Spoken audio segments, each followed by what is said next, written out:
আলোঘর প্রকাশনা নিবেদিত শিক্ষা সংস্কৃতি ও নির্মাণ অনুষ্ঠান থেকে আপনাদের সবাইকে শুভেচ্ছা জানাচ্ছি আমি ইকবাল খন্দকার।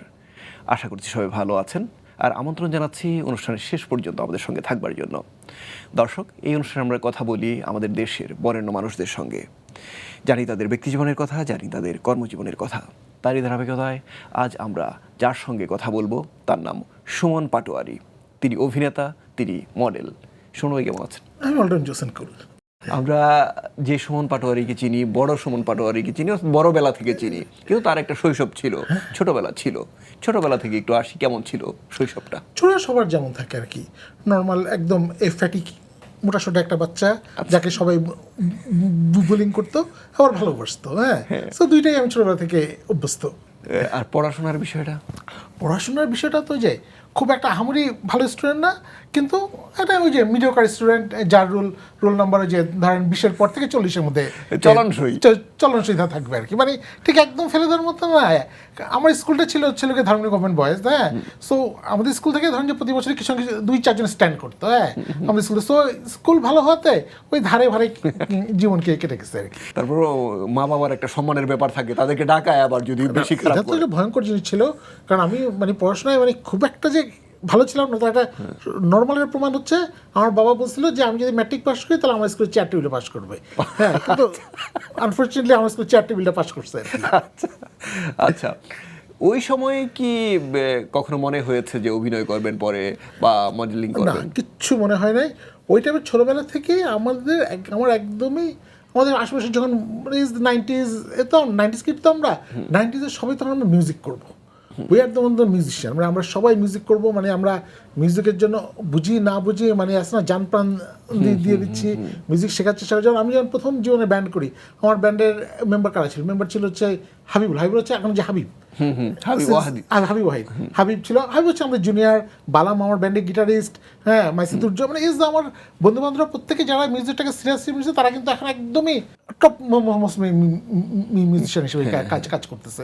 তো আমাদের তখন একটা মিউজিক নিয়ে অনেক আগ্রহ ছিল, ছিল, স্বপ্ন ছিল। হ্যাঁ, এবং সেই স্বপ্নটা যে আমরা এখনো যে চলে সেটা না, আমি আবার যদি আমার কখনো টাকা পয়সা হয় হয়, আমি আবার সব কিছু বাদ দিয়ে শুধু মিউজিকটাই করতে চাই। কিন্তু শুনুন ভাই, আপনার এই অধ্যায়টা সম্ভবত একটু কম আলোচিত, অর্থাৎ আপনি যে সঙ্গীতের সঙ্গে ছিলেন কিংবা এমন মানুষের সঙ্গে ছিলেন, আপনি হয়তো একমাত্র অভিনয়ে প্রতিষ্ঠা পেয়েছেন, তাদের জায়গায় কিন্তু অর্থাৎ মিউজিকে প্রতিষ্ঠা পেয়েছেন। ওই জায়গাটা আরেকটু শুনবো। প্রতিষ্ঠা পাওয়ার কিছু নাই। হ্যাঁ, মানে হচ্ছে যে আমরা তখন তো সব বন্ধুরা, মানে ঢাকা শহরে আমরা ধরেন যে ঢাকা শহরে একটা মাত্র গিটার আমাদের কোনো এক বন্ধুরা আছে, আমার শো হইলে আমি ওটা গিটার নিয়ে আসছি, ও শো হইলে ও গিটার নিয়ে আসছে। ঢাকা শহরে তখন এত ফ্যাসিলিটি কিছু নাই, কোনো কিছু নাই। আমরা প্রত্যেকে একটা হেল্পফুল একটা মিউজিকে চলতাম আর কি। হ্যাঁ, কিন্তু এক্সিলেন্ট থিং। আপনার ভূমিকাটা কি ছিল ব্যান্ডে? ও আমি বেস গিটার বাজাইতাম। হ্যাঁ, বেস গিটার বাজাইতাম। হ্যাঁ, সো তখন তো আছে না যে সবাই সব কিছু করতেছে আর কি। ফ্রেন্ডস ছিলাম ঢাকা শহর, তখন এত মানে অনেক কিছু ছিল না, ঢাকা শহরে অনেক ফ্যাসিলিটি ছিল না, ছিল না, কিন্তু যে আন্তরিকতা। আচ্ছা শুনুন ভাই, বাবা মার সঙ্গে তো আমাদের দুই ধরনের সম্পর্ক থাকে, বন্ধুর মতো সম্পর্ক থাকে, আবার ভয়ের মতো একটা ভয় পাওয়ার একটা সম্পর্ক থাকে। আপনার কেমন সম্পর্ক ছিল? আমার বাবার সাথে আমার খুব মানে ছোটবেলাটা খুব মানে ভয় সম্পর্ক ছিল। আব্বাকে ভয় পাইতাম। ইনফ্যাক্ট আমি ক্লাস 6-এর পরে আব্বার সাথে কোনো দাওয়াতে গেছি বলে, হ্যাঁ, মনে হয়, কারণ আব্বার ওই যেটা হয় যে আমাদের আগেকালে মানুষের যা থিওরি হয় যে বড় ছেলেকে ঠিক করতে হবে, বড় ছেলে ঠিক হলে বাকি ছেলেরা ঠিক হবে। সো আমি হচ্ছে র্যান্ডম চটথাপ্পড় খাইতাম, মানে আছে না, ধর আমিও র্যান্ডম ভুল করতাম।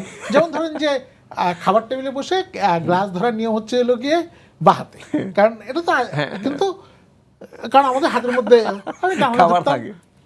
মেহমান টাস আমি চড় খেয়ে ফেললাম।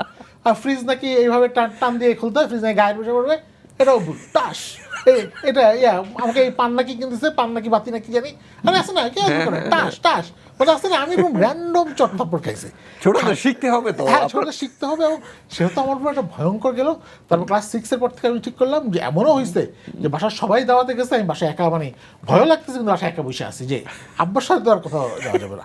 কিন্তু ইনফ্যাক্টলি এই জিনিসটা সেম যখন আব্বা রিটায়ার্ড করলো, আব্বা যখন বুড়া কি করতেন, আব্বা জাতিসংঘে চাকরি করতেন। হ্যাঁ, আব্বা যখন রিটায়ার করলেন, তার বুড়া বয়সে আব্বার সাথে আমার একটা চমৎকার বন্ধুত্ব হইলো, এবং আব্বা যতদিন বেঁচে ছিলেন ততদিন তো মানে ভয় বলছিল। এবং আব্বার লাস্ট 3 বছর মানে আব্বা বেডরিডেন ছিলেন, আব্বা চলে গেলেন হচ্ছে 22 নভেম্বরের 25 তারিখে। হ্যাঁ, তারা কিন্তু আব্বা একমাত্র আমার সাথে কমিউনিকেট করতে পারতেন, যে বাবা বলতেন মানে একদম। তারপরে একদম পুরো সিনারিওটা সেম উল্টা হয়ে হয়ে গেল আর কি। মানে আব্বা একদম আমার বন্ধুর মতো হলো, আমি পুরো আমার মনে আছে আমি লাস্ট 3 বছর আমার আব্বাকে পুরো বাচ্চার মতো মানে টেক কেয়ার করছি। সো এটা তো লাইফে ধরেন যে এভাবে হয়। কিন্তু ওই যে বলছে না যে আমাদের মানে বড় ছেলে ঠিক করে বাকিরা ঠিক হবে, বাকিরা কিচ্ছু ঠিক হয় না। কারণ একবার মনে আছে যে আমার মেঝো ভাই একবার দিল না, ইন্টার পরীক্ষা দিল না, আর এটা আব্বাকে কেমনে জানানো হবে? কারণ জানানো মাত্রই তো আমরা বুঝতেছি যে বাসার মধ্যে একটা আগ্নেয়গিরি হবে, হুলস্থুল পড়ে যাবে, পড়ে যাবে, তা জানানো হবে না। তারপরে একদিন আমি সন্ধ্যার সময় বাসায় ঢুকলাম, তখন আমি চাকরি করি পড়া হয়, বাসায় মানে তারপর জানা গেল যে আজকে আব্বাকে এটা বলা হয়েছে। তারপর তারপর তো একটা তারপরে আব্বা নেই কোনো রিয়াকশন দেখায় নেই, বুঝছেন, ঠিক আছে, আর না দিলে তো এবার না দিলে অকল্পনীয় আপনাদের কাছে। অকল্পনীয়। তারপর আমি অনেক পরে আব্বাকে বলতাম, মানে যখন আব্বা রিটায়ার করে, যখন আব্বার সাথে আমার সম্পর্ক ভালো হইলো, মানে হচ্ছে বন্ধুর সম্পর্ক, তারপর এটা যদি আমি করতাম তাহলে তো দিতেন মাই, হ্যাঁ, বলতো না আসলে বড় ছেলেকে নাকি ঠিক করতে হয়। এটা কিন্তু আমি দেখলাম যে আমাদের আগের প্রজন্মের সবাই কিন্তু এটা বিশ্বাস করতেন যে যেমন স্যাররা এখন ধরেন থিওরি হচ্ছে যে বাচ্চাদেরকে হ্যাঁ বলতে হবে। হ্যাঁ, আমাদের সময় তো হচ্ছে যে আমাদের ছোটবেলা ছিল বাচ্চাদেরকে না বলতে হবে, এবং স্যারদের তো ছেলে মেয়েদের পিটানো একটা ধরেন যে নৈতিক দায়িত্ব, মানে যে স্যার পিটাচ্ছে না এই স্যার হচ্ছে ভালো স্যার না, ভালো স্যার হইতে হলে পিটাইতে হবে। এখন তো মোটামুটি কারো গায়ে একটা টোকা দিল, এটা নিয়ে মামলা সবকিছু হয়ে যাচ্ছে। হ্যাঁ, দুটারই একটা পজিটিভ নেগেটিভ দিক আছে, কিন্তু একটা সময় এক একটা কালচার এক একটা মানে সময়কে আমরা ধারণ করি আর কি। তো ওই সময়টা ভালোই ছিল আমার মনে হয়। I love to that. জি, আমরা যদি অন্যান্য প্রসঙ্গে যখন যাব, অর্থাৎ অন্যান্য প্রসঙ্গে যাব একটু পরে, তার আগে একটা প্রশ্নের উত্তর নিয়ে আমরা বিরতিতে যাই। ওই সময় আপনি যখন গান থেকে সরে গেলেন, ওই সময়টা আসলে কেমন ছিল, মানে কেন সরেছিলেন? সরে গেলাম হচ্ছে হলো গিয়ে না, তখন হচ্ছে যে আমি তখন বুঝে গেছি, শুনেন, আপনাকে আসলে লাইফে মানে বুঝতে পারাটা যে আপনাদের কি কতটুকু আপনার রেঞ্জ, হ্যাঁ, ততটুকু বুঝতে পারাটা আসলে জীবনে খুব খুব জরুরি। মানে জেনে শুনে আগুনে হাত দেওয়ার নাম সাহসিকতা না। হ্যাঁ, তখন আমি মোটামুটি পত্রিকায় লেখালেখি শুরু করলাম, লেখালেখি করতেছি, আমি বুঝলাম যে মানে মিউজিক করার জন্য যে পরিমাণ ডেডিকেশন অ্যান্ড যে পরিমাণ এফোর্ট দেওয়া দরকার, সেটা আসলে আমার পক্ষে সম্ভব না যে অ্যাজ আ প্রফেশনালি একটা মিউজিশিয়ান হওয়ার জন্য।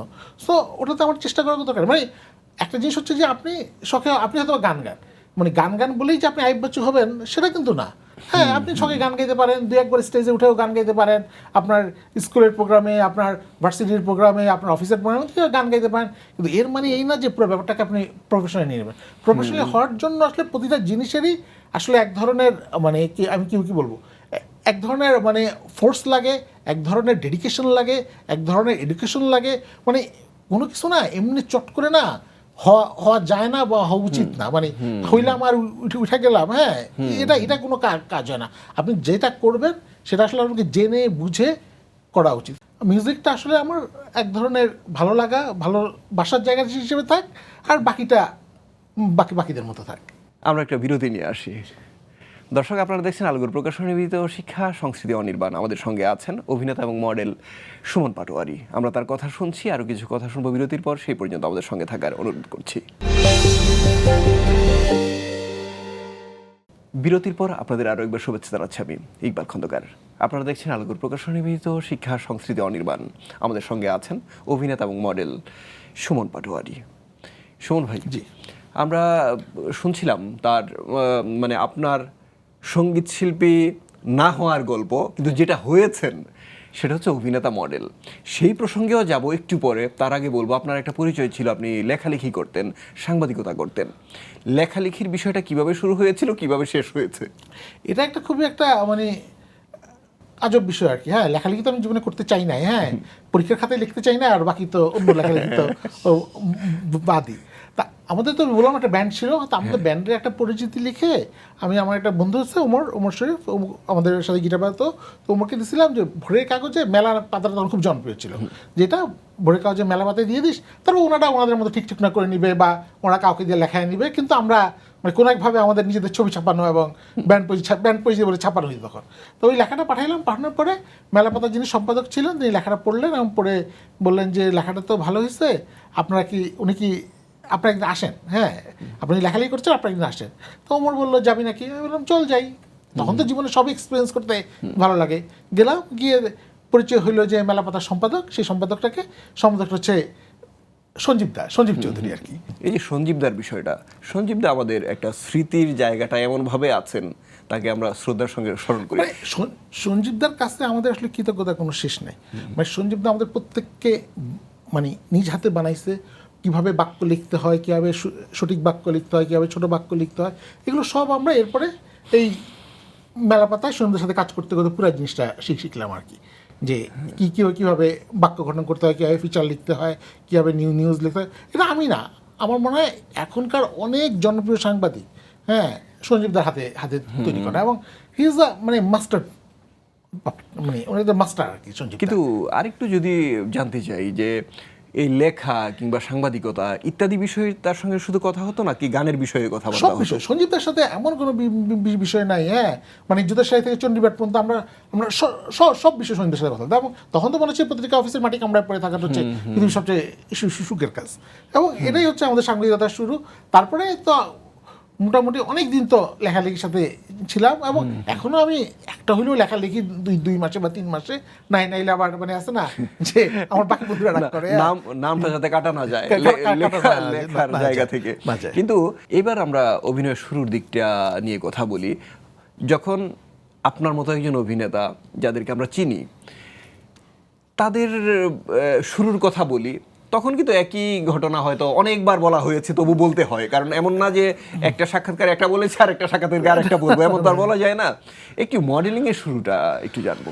আমার প্রথম শুরুটা হচ্ছে হলো গিয়ে, হ্যাঁ, প্রথম শুরু আমি জীবনের প্রথম একটা মিউজিক ভিডিও করছিলাম। তবে মিউজিক ভিডিও কি জন্য করছিলাম, কারণ তখন আমাদের মেলাপাতার মধ্যে লিখতো তুষার ভাই লিখতো, আব্দুল তুষার ভাই মেলাপাতায় একটা ডাক্তারি কলাম, দেহ গরিবা নামে বোধহয় একটা ডাক্তারি কলাম লিখতো।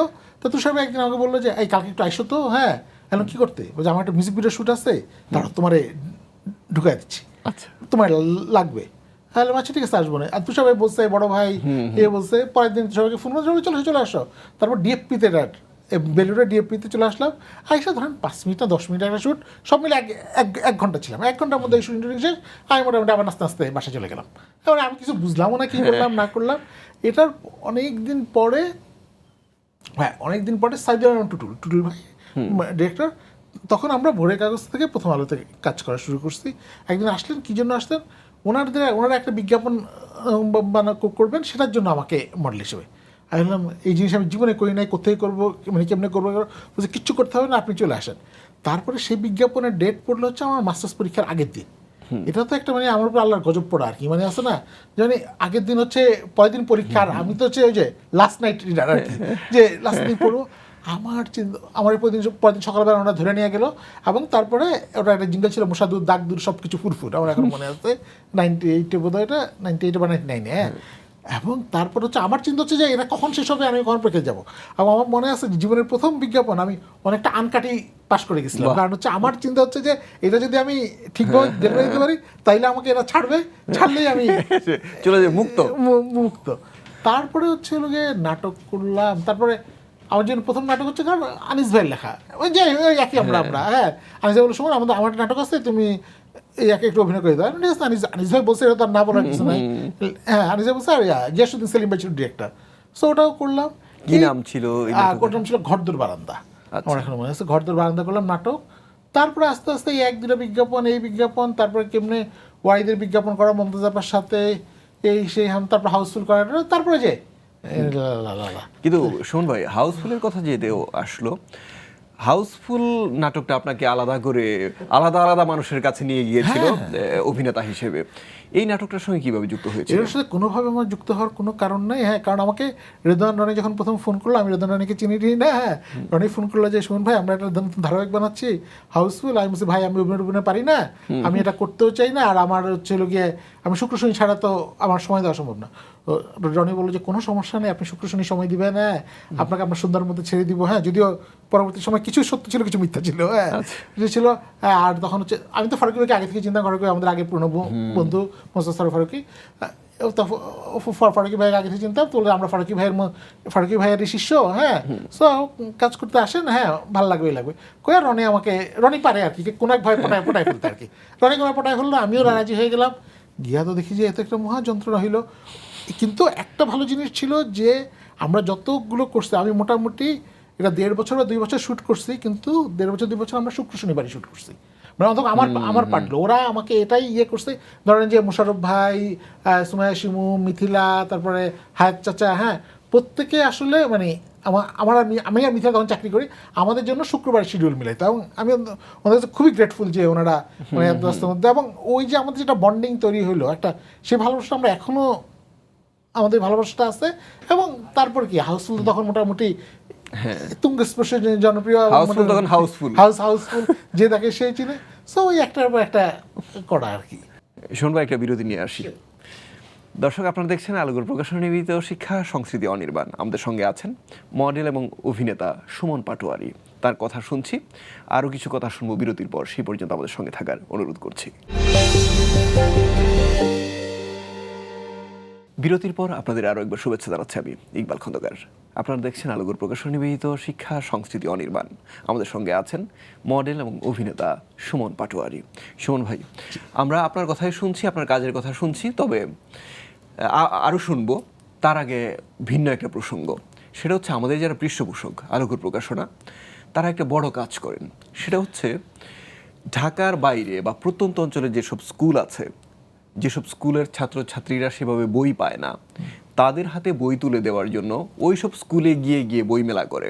যেখানে আজকাল ঢাকায় বই মেলা করাটাই কঠিন হয়ে গেছে আমাদের জন্য, সেখানে প্রত্যন্ত অঞ্চলে গিয়ে বই মেলা করা, তাদের হাতে বই তুলে দেওয়ার যে বিষয়টা, এই বিষয়টাকে আপনি কিভাবে দেখেন? মানে এটা তো একটা মানে খুবই ভালো উদ্যোগ, যে আমার শুনে যে আমাদের ঢাকার ছেলেমেয়েরা যতটা বই না পড়ে, ঢাকার বাইরের ছেলেমেয়েরা ভালো বই পড়ে।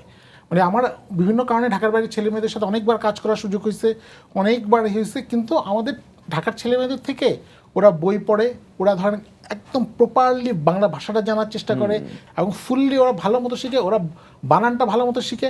আমি মনে করি যে এটা খুবই দরকার যে ওই বাচ্চাগুলোকে আসলে ঠিকভাবে ফ্যাসিলিটেট করা। হ্যাঁ, এবং এই ফ্যাসিলিটেট করাতে হবে কি, মানে ঢাকা এবং ঢাকার বাইরের যে একটা আপস এন্ড ডাউন ছিল, সেই একটা বৈষম্যটা থাকবে না। সুমন ভাই, এবার আরও একবার কাজের প্রসঙ্গে যাই।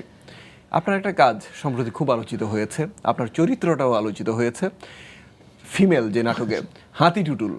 তো এই চরিত্রটা যখন আপনাকে দেওয়া হয়, আপনার মন খারাপ করার কথা যে আমার বডি শেমিং করা হচ্ছে, কিন্তু আপনি দেখলাম বিষয়টাকে উপভোগ করেন। ওই যে আমার বন্ধুরা বলতে, আমি একমাত্র মোটা, যাকে মোটা বললে কেউ রাগ করে না। ওই চরিত্রের সঙ্গে কিভাবে যুক্ত হয়েছিল? ওই চরিত্র কিছু না, অমিতের সাথে যখন আমি কাজ করা শুরু করি, অমির সাথে প্রথম কাজ হচ্ছে ব্যাচেলার পয়েন্টের পরে অমির সাথে আরও করলাম। তারপরে ফিমেল নাটকের প্রথম পর্বে শুটের দিন, ওই দিন আমার একটা টিভিসির শ্যুট ছিল। তা অমিকে দেওয়া ছিল শনিবার দিন, আর টিভিসির শ্যুটটা ছিল শুক্রবার দিন। তা কোনো কারণে টিভিসিটা ওরা বলছে যে বিকালের পরে গেলেই হবে। আর আমি বলে যে, শুনুন ভাই, আমার একটু শুক্রবার দিন যদি আপনি আসেন, আমি কিচ্ছু জানি না, মানে অমিতের সাথে ব্যাপারটা এমন যে আমি কিছুই জানি না, কিছুই করি না, আমি গিয়ে বসি, অমি যেটা বলে সেটা ইজ একদম directors media. Ami is a fantastic director. হ্যাঁ, ও এত সুন্দর করে ব্রিফ করে, পুরো জিনিসটা আমরা নিয়ে নেই। হ্যাঁ, এর জন্য ওই গল্পটাও আমি, কারণ হচ্ছে প্রথম কথা হচ্ছে খুব চিকন আলাপ হচ্ছে, আমি অভিনয়টা পারি না। সো অভিনয় যেহেতু পারি না, সেটা আগে গল্প শুনে করবোটা কি? মানে আসলে অনেকে যেমন অভিনয় চর্চা করে না, হ্যাঁ, অনেকে দে আর দ্য গ্রেট অ্যাক্টর, হ্যাঁ, কিন্তু আমি আসলে বিষয়টা হচ্ছে তুমি আমাকে ডাকছো, কি করাই বা করো, দেখো ভাই আমি পারি না কিছু। বিষয়টা আমার বিষয় সত্যি এরকম। হ্যাঁ, বাকিরা অনেকেই ধরেন যে এটা আসলে চর্চা করে আসার উচিত, দেওয়া উচিত। হ্যাঁ, কিন্তু ধরেন যে আমি পারি না, আমি না, কিন্তু আপনাকে সেভাবেই গ্রহণ করেছে দর্শক। বিশেষ করে যে আমরা তো নাটকটা দেখেছি যে হাতি টুটুল চরিত্রটা, আপনি যখন স্ক্রিনে আসেন অন্যরকম একটা উত্তেজনা কাজ করে দর্শকের মধ্যে। এমনকি আপনার যে সহশিল্পী যারা, তারাও খুব এনজয় করে আসলে দর্শকের বিনয় এবং ভালোবাসা। হ্যাঁ, ভালোবাসাটা তো হচ্ছে আসতে না, যে আপনি কখন কোথায় কোন ভালোবাসা পাবেন, ইউ নেভার নোজ। হ্যাঁ, সো ওই ভালোবাসাটাই আসলে দর্শক আমার জন্য। দেখা যায় যে নাটকে কিছুদিন পর পর আপনার কাছে সঙ্গে আরেকজন সঙ্গী, মানে আপনি আরেকটা বিয়ে করেছেন, ওই বিয়েটা হয়তো টেকে নিয়ে, মানে আমাদের তখন পাড়ান এই নাটক করতে আমাদের খুব কষ্ট হয়। হ্যাঁ, কারণ আমার মনে আছে লাস্ট ফিমেল 3 বা যখন আমরা শ্যুট করি, তখন হচ্ছে ঢাকা শহরে 40 না 42 ডিগ্রি মানে তাপমাত্রা, এর মধ্যে শ্যুট করি। তো একটা পাড়ায় শ্যুট, এটা তো এমন না যে কোনো শুটিং হাউসে শ্যুট করতেছি আমরা, পাড়ায় হাঁটতেছি, পাড়ায় মানে মোটামুটি এসির কোনো ব্যবস্থা নাই, কিছু নাই, মানে পাড়ায় যা হয় আর কি, একটা পাড়ার গল্প। কিন্তু এনজয় দু দ্যাট, যে মানে একটা নতুনভাবে একটা পাড়াকে বুঝা, পাড়াকে, কারণ আমাদের ছোটবেলায় কিন্তু পাড়া কালচারটা খুব স্ট্রং ছিল। আমরা এখন চিনি না যে আমাদের পাশের ফ্ল্যাটে কে থাকে, সেটাও আমরা অনেকে জানি না। সো এই পাড়া কালচারটা is I love to that. হ্যাঁ, সো ওই মানে ফিমেল আমি ওই জিনিসটা পাই, যে পুরো একটা পাড়াকে ধারণ করে আর কি। শোন ভাই, এখন যদি একটু ঘরে প্রবেশ করি, আপনার পরিবারে কে কে আছেন? আমি আর আমার মা, হ্যাঁ, আমার বাবা চলে গেছে না হলো গিয়ে 2022-এর বলতে থাকি নভেম্বরে। তারপর আমি আমার মায়ের সাথে থাকি, হ্যাঁ, আমরা সব ভাই বোন আগে একসাথে থাকতাম একটা ডাবল ফ্ল্যাটে। এখন শুধু ওই বাসায় আমি আর আমার মা থাকি।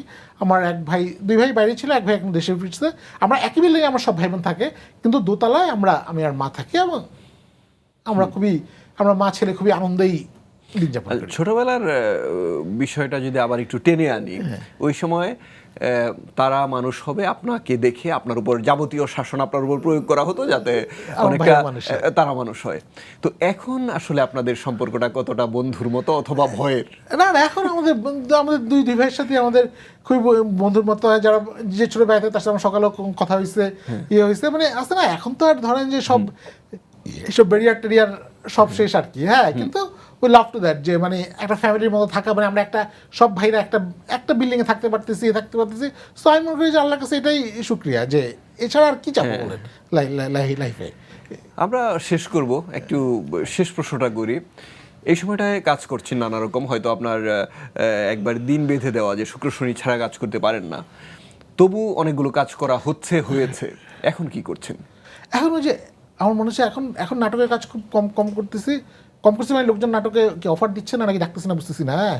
কিন্তু আমি প্রতি মাসে মোটামুটি গত 1 বছর 1.5 বছর প্রতি মাসে একটা করে বিজ্ঞাপন, একটা করে নাটক করতেছি। মানে আমার ওই ধরেন যে শুক্র শনি, ধরেন যে দুই শুক্র শনি টাইম দিলে আর বাকি 2 শুক্র দিতে ইচ্ছা করে না, কারণ আমার বয়স হয়েছে, আম্মার কাছে থাকাটা আমার জন্য অনেক বিশেষ, যে আম্মার সাথে আমি থাকতে পারতেছি, এটাই, হ্যাঁ। আর কাজ করতেছি, প্রচুর কাজ হইতেছে, তারপরেও প্রচুর কাজ করতে দিতেছে। মানে আমি আল্লাহর রহমতে যে কখনো আমার কখনোই কোনো মার্ক যায় না যে কাজ করি নাই বা কাজ হয় নাই, হ্যাঁ। সো কাজ করতেছি, এটা যেহেতু আমার ব্রেড এন্ড বাটার না, সো আমি একটু আনন্দ নিয়ে কাজটা করতে চাই, যে কাজটা ধরেন এই যে ডেট মিলে মিলে। আর আমি যত কাজ করি তার থেকে 10 গুণ বেশি কাজ ছাড়ি।